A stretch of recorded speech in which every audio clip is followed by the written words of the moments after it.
আমার মায়ের নবী কয় রে যুবক, বল তোর অন্যায়টা কত বড়? তুই কি আমার আল্লাহরে চিনো? আমার আল্লাহ কত রহমান, আমার আল্লাহ কত রহিম, আমার আল্লাহর মতো দয়াবান কেউ নাই, আমার আল্লাহর মতো মায়ার আল্লাহ আর কেউ নাই। এরে যুবক, আমার আল্লাহর দয়ার চাইতেও কি তোর অন্যায়টা বড়? যুবক কিছুক্ষণ চুপ করে থাকার পরে বলে, ও রাহমাতুল লিল আলামিন, আমার কাছে কেমন জানি মনে হয় আমার অন্যায়টা মনে হয় আমার আল্লাহর রহমত দিয়েও মাফ করবে না। একটু জোরে কান আল্লাহু আকবার। মায়ার নবী বার কয়, বল তোর কি অন্যায় আগে শুনে নেই। এবার যুবক বলতে যাবে, কেমন যেন ভিতর থেকে যুবকের কান্নার ঢেউ চলে আসতেছে, ভিতর থেকে ভেঙে তছনছ হয়ে যাইতেছে। যুবক এবার ঘটনা বর্ণনা করতেছে, পয়গম্বর আমার, ও মায়ার নবী আমার, আমি একটা লোক, কেমন লোক জানেন নেই? বলে আমি আমার ফ্যামিলি চালাই। কেমন করে জানেন? মায়ার নবী বলে কেমন করে?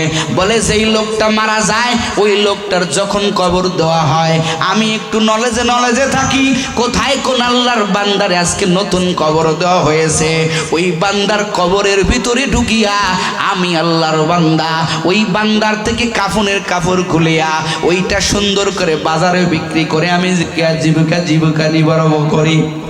আমি আমার জীবন যাপন চালাই রে নবী, ও রাহমাতুল লিল আলামিন।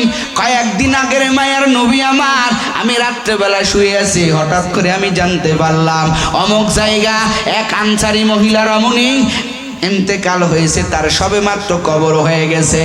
আমি আর ঘরে থাকতে পারলাম না, আমার চোরের নেশা উঠে গেল। ও মায়ার নবী আমার, আমি ওই আনসারী রমণীর কবরের ভিতরে ঢুকে পড়লাম।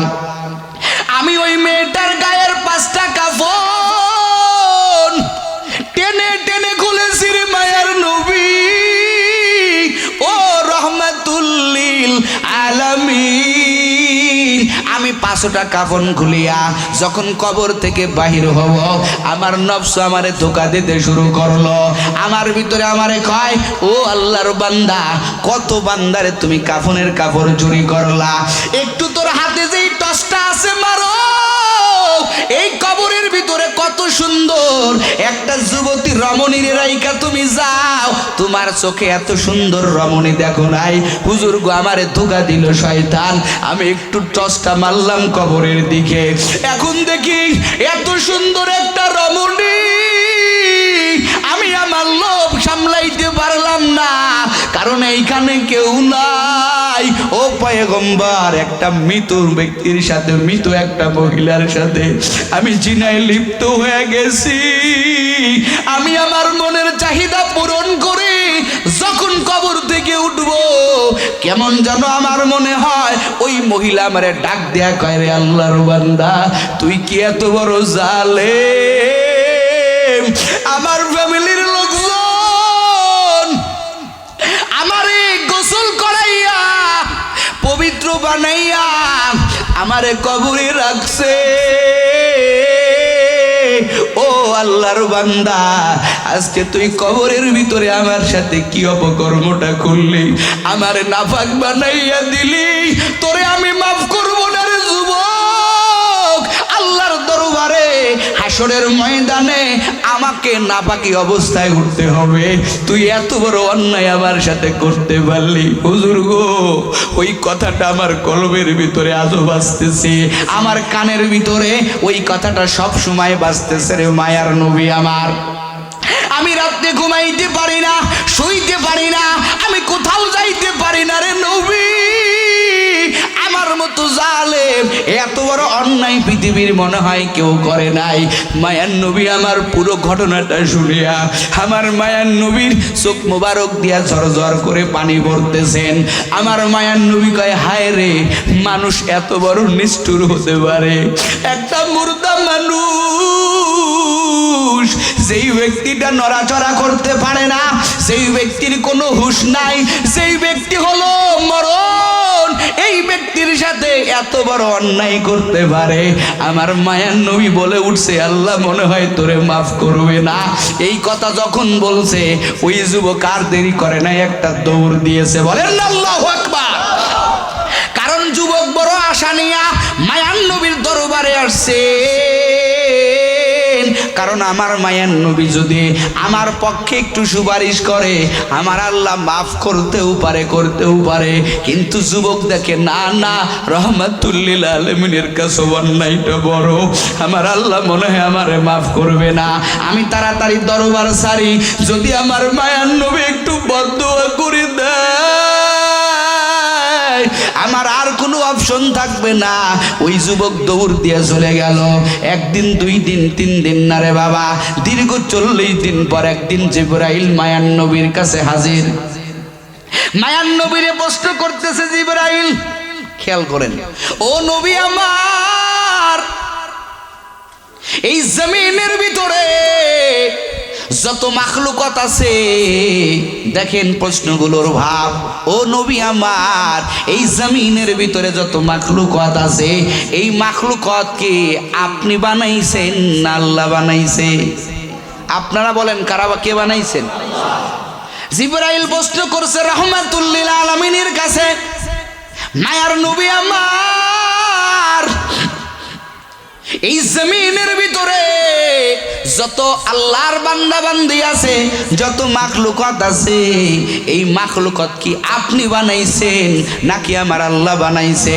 মায়ার নবী আমার কয়, জিবরাইল এটা কেমন প্রশ্ন করলা? আমি কেন বানাইতে যাব? কারণ আমি স্বয়ং মুহাম্মদকেও বানাইছেন কে? আরো জোরে বলেন কে? আরো জোরে বলেন কে? জিবরাইল দ্বিতীয় প্রশ্ন করে, মায়ার নবী আমার, ও পয়গম্বর, এই জমিনের ভিতরে যত মাখলুকাত আছে, আপনি খাওয়ান না আল্লাহ খাওয়ায়? আপনারা বলেন কে খাওয়ায়? আরো জোরে কন, কোনো সন্দেহ আছে? মায়ার নবী কয়, জিবরাইল প্রশ্নের আগা মাথা তো বুঝি না, এই প্রশ্ন কেন আমারে করো? আমি কেন খাওয়াইতে যাব? আমি মোহাম্মদ কারো খাওয়াইতে পারি না। আরে আমি মোহাম্মদ কেউ তো খাওয়াই, দুনিয়ার কেউ না। আমি মোহাম্মদকে খাওয়াই, তিনি হলেন আমার আল্লাহ। আল্লাহু আকবার বলেন। জিবরাইল দ্বিতীয় নাম্বার প্রশ্ন করে, ও মায়ার নবী আমার, ও পয়গম্বর আমার, তৃতীয় নাম্বার প্রশ্ন, বলেন তো, জমিনের কোন মানুষ যদি অন্যায় করে, জমিনের কোন মানুষ যদি গুনাহ করে, এটা কি আপনি মাফ করবেন না আল্লাহ মাফ করবেন? জোরে কোন, কে মাফ করবে? কোন পীর সাহেবের ক্ষমতা আছে? নবীদের তো কোনো ক্ষমতা নাই।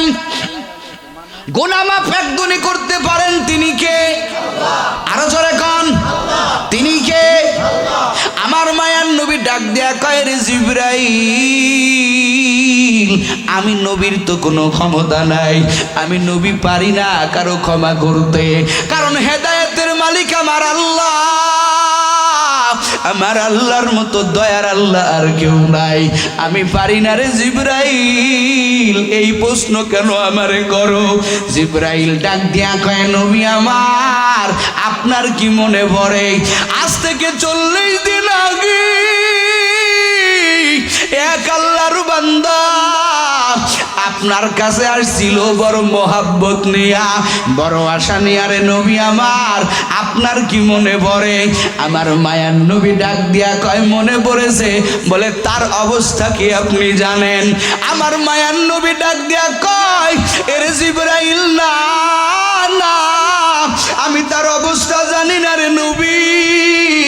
নবী আমার ডাক দিয়া কয়, তার অবস্থা আমি জানি না। আমার মায়ার নবীর এবার জিবরাইল কয়, ওই আল্লাহর বান্দা যুবক আপনার দরবার থেকে বাড়ি যায় নাই রে নবী, আল্লাহর বান্দা বাড়ি যায় নাই।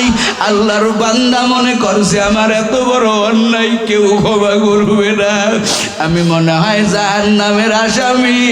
ওই যুবক একটা পাহাড়ে উঠছে, একেবারে উঠতে উঠতে একেবারে পাহাড়ের উপর। যুবকের কোনো খাওয়া নাই, যুবকের কোনো ঘুম নাই, যুবকের কিছু নাই। যুবক কাঁদতে কাঁদতে চোখের পানি পর্যন্ত শেষ করে ফেলেছে। এখন চোখ দিয়া পানি বাহির না হইয়া রক্ত বাহির হয়। ওই যুবকের কণ্ঠ এখন কোনো আওয়াজ নাই, গলার সব আওয়াজ বন্ধ হয়ে গেছে। ওই যুবকের কাকুতি মিনতি আমার আল্লাহর কাছে বড় মহব্বতের মনে হইছে। ও নবী আমার, কেন আপনি ফিরাইয়া দিয়েছেন? ওই নবী আমার আল্লাহ, ওই বান্দাকে আমার আল্লাহ মাফ করে দিয়েছেন। আল্লাহু আকবার বলেন। আমার আল্লাহ বান্দারে মাফ করে দিয়েছেন। এখন আল্লাহ যেই জন্য আমারে পাঠাইছেন, আপনার দরবার থেকে বড় বড় কিছু সাহাবী তাড়াতাড়ি ওই পাহাড়ে পাঠাইয়া দেন, আররে শুনাইয়া দেন। আমার আল্লাহ ওই বান্দার এই গুনাহটাও আমার আল্লাহ মাফ করে দিছে। ও গোয়ালপাড়ার মুসলমান, এত বড় অন্যায় আমার মনে হয় এই মজমায় কারো নাই। কথা কন ঠিক না বেঠিক? এরে নবীর উম্মতের দল, এত বড় অন্যায় যদি আমার মালিক আমার আল্লাহ যদি মাফ করে দিতে পারে রে বাবা, তাহলে বাবা তুমি কেন পারবা না আল্লাহর দরবারে ক্ষমা নিতে? আমার আল্লাহ কয়, বান্দা আমার মতো দয়াবান আর কেউ নাই, আমার মতো মায়ার আল্লাহর কাউরে পাবি না। এরে যুবক, ও পর্দার আলের আম্মা জানেরা, ও আল্লাহর বান্দা বান্দিরা, আমার আল্লাহর মতো দয়ার আল্লাহর কেউ নাই। আমার আল্লাহ প্রতিদিন বান্দারে ডাকে, দেখেন কেমন আল্লাহ। আল্লাহ কয়, বান্দা বান্দি, আমি আল্লাহ জানি তুই অন্যায় করবি, এই জন্য আমি আল্লাহ প্রতিদিন তোরে ডাক দেই। আলামিম মুস্তাগফিরিন ফাগফির আলাম, আলামিম মুস্তারজিকিন ফারজুক আলাম। আল্লাহ কয়, বান্দা তোর রিজিক কেউ পূরণ করতে পারবে না, তোরে কেউ ক্ষমা করতে পারবে না, আমি আল্লাহর মতো দয়ার আল্লাহ পাবি না। হাসরের ময়দানে তোর আদরের বাবারা, তোর আদরের মা, তোর আদরের সন্তানেরা কেউ তোরে পাত্তা দিবে না। আল্লাহ পাক বলেন, ইয়াউমা ইয়াফিরুল মারউ মিন আখি ওয়া উম্মিহি ওয়া আবি ওয়া সাহিবাতিহি ওয়া বানি। আল্লাহ কয়, হাসরের ময়দান বড় ভয়ঙ্কর ময়দান। আধা হাত উপরে সূর্য, নিচে তামার জমিন। ও বান্দা বান্দির দল, ওই জায়গা আমি আল্লাহর মতো আপন কাউরে পাবি না। সবাই তোরে তাড়াইয়া দিবে, তাড়াইয়া দিবে, কেউ তোর সঙ্গে যাবে না, কেউ তোর সঙ্গিনী হবে না। আমি আল্লাহ ওই দিন, আমি আল্লাহ যদিও কাহারিয়াত ধারণ করব, কিন্তু বান্দা যখন সবার থেকে নৈরাশ হইয়া বান্দা যখন জাহান্নামের দিকে রওনা দিবে, আমি আল্লাহ পিছন থেকে ডাক দেব, রে আমি আল্লাহ কি পারি, তুই আমার কুদরতি চোখের সামনে দিয়া জাহান্নামে যাবি। আমার আল্লাহ পাক ওই দিনকে আমার আল্লাহ ডাক দেয়া বলবে, তোরে তোরে সবাই পর করে দিতে পারে, আমি আল্লাহ পাক পারি না, কারণ আমি আল্লাহর একটা নাম আছে রহমান। এরে গোয়ালপাড়ার মুসলমান, জমিনটা বেশি দিনের জন্য না। কত যুবক আজকে ঘুমের ঘরে কবিরে তুলে যাইতেছে কবরে, কত আল্লাহর বান্দা বান্দিরা। ওই তো ফিলিস্তিনের অবস্থা কেমন, তুমি দিব্যি খাইতেছো, ঘুমাইতেছো, ফিলিস্তিনের ঘুম নাই, ওই গাজার মানুষের কোনো ঘুম নাই। কত মানুষ আছে বাবা হারাইছে, মা হারাইছে, সন্তানদের লাশের ছবিগুলো দেখছে। এমনও আল্লাহর বান্দারা আছে সন্তানের লাশটা পর্যন্ত খুঁজে পায় নাই। এরে বাবা, জমিনটা বেশি দিনের জন্য না, তোমারও কবরে যাইতে হবে, আমারও কবরে যাইতে হবে। আল্লাহ কয়, বান্দা আমি আল্লাহর কাছে তওবা কর, আমি আল্লাহর রহমত থেকে নৈরাশ হইস না। কত বড় বড় গুনাহগার কি আমি আল্লাহ মাফ করে দিয়েছি।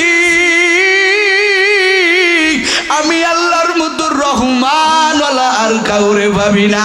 আমি আল্লাহর একটা বার ডাকিয়াই দেখ দেখ, ওই বনি ইসরাইলের এক আল্লাহর বান্দা ভুল করে ডাকলো, সনামের জায়গা সমাজ বললো, আমার আল্লাহর সাথে সাথে লাব্বাইকে আব্দি বললো।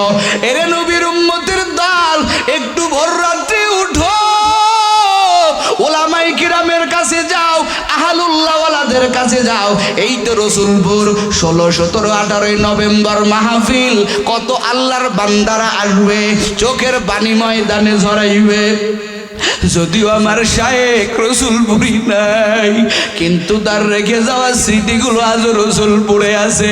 আজকেও ঘুরেছি, দেখেছি ময়দান আছে, মাদ্রাসা আছে। আল্লাহর বান্দা মাদ্রাসাটা বুকে নিয়ে ঘুমায় গেল। এরে নবীর উম্মতের দল, এই সমস্ত উলামায়ে কিরামের কাছে যাও, তাদের সঙ্গে যাইয়া একটু ফিকির করো, কান্না করো, কারণ চোখের পানি পারে জাহান্নামের আগুন নিভাইতে। ফালিয়াযহাকু কালিলাও ওয়ালিয়াবকু কাসীরা। আমার আল্লাহ কয় বান্দা বেশি বেশি চোখের পানি ফেল, কারণ চোখের পানি পারবে জাহান্নাম নিভাইতে। যদি তোমার পানি না পড়ে, মনটা বেজার করো, চোখের পানি ঝরাও। এরে নবীর উম্মতের দল, তোদের হাতে ধরি ও আল্লাহর বান্দা বান্দিরা, ও পর্দার আড়ালের মা বোনেরা, আমি নাইমুজ্জামান বিদায় নিব। হতে পারে আমার জীবনের শেষ মাহফিল, আপনাদেরও হতে পারে জীবনের শেষ মাহফিল। এই জন্য বাবা তওবার নিয়তে একটু তওবা করাবো। আর নাফরমানি করবেন না যারা এখনো 5 বেলার নামাজ ঠিক মতো ধরতে পারেন নাই। ও পর্দার আড়ালের মা বোনেরা, এখনো যারা 5 বেলার নামাজ ঠিক মতো পড়তে পারেন না, আজকের মাহফিল থেকে তওবা করেন। আর 1 বেলার নামাজ ছাড়বো না, আর কোনো ইবাদত ছাড়ব না। টাইম পাইলে একটু ভোর রাতে আল্লাহর দরবারে চোখের পানি জমা দেব। এই যুবকেরা যারা দাড়ি ছাটো বা কাটো, চাষো বা ছাটো, ও ভাই আজকের থেকে তওবা করো। মরণ যেহেতু আমাদের দাঁড়ের কাছে, আমাদের ঘাড়ের কাছে, আজরাইল আলাইহিস সালাম আমার আল্লাহ পাক আমাদের কাছে লেলিয়ে দিয়েছেন। কখন যেন আমাদেরকে খপ করে ধরে সেইটা তো কারোই জানা নাই। এরে যুবক, তওবার নিয়তে 2টা হাত আল্লাহর দরবারে দেখায় দাও, আর নামাজ ছাড়ব না। কারা কারা আল্লাহু আকবার। আর নামাজ ছাড়ব না, আর রাসূলের সুন্নাতের উপরে আঘাত করব না। আল্লাহ পাক বক্তা শ্রোতাকে কবুল করুক, আল্লাহ পাক আমাদের আজকের ময়দানকে কবুল করুক। জোরে কান আমিন। আল্লাহ, আপনার দরবারে হাত উঠাইছি, হতে পারে জীবনের শেষ হাত উঠানো। ও দয়ার মালিক, আমার সামনে যারা বসা আছে একজনকেও খালি ফেরত দিয়েন না। আয় আল্লাহ, আজকের ময়দানের বয়ান আমাদের জন্য যাতে হেদায়েতের জরিয়া হয়ে যায়, আল্লাহ আপনি আমাদের মাফ করে দেন, বলেন আমিন।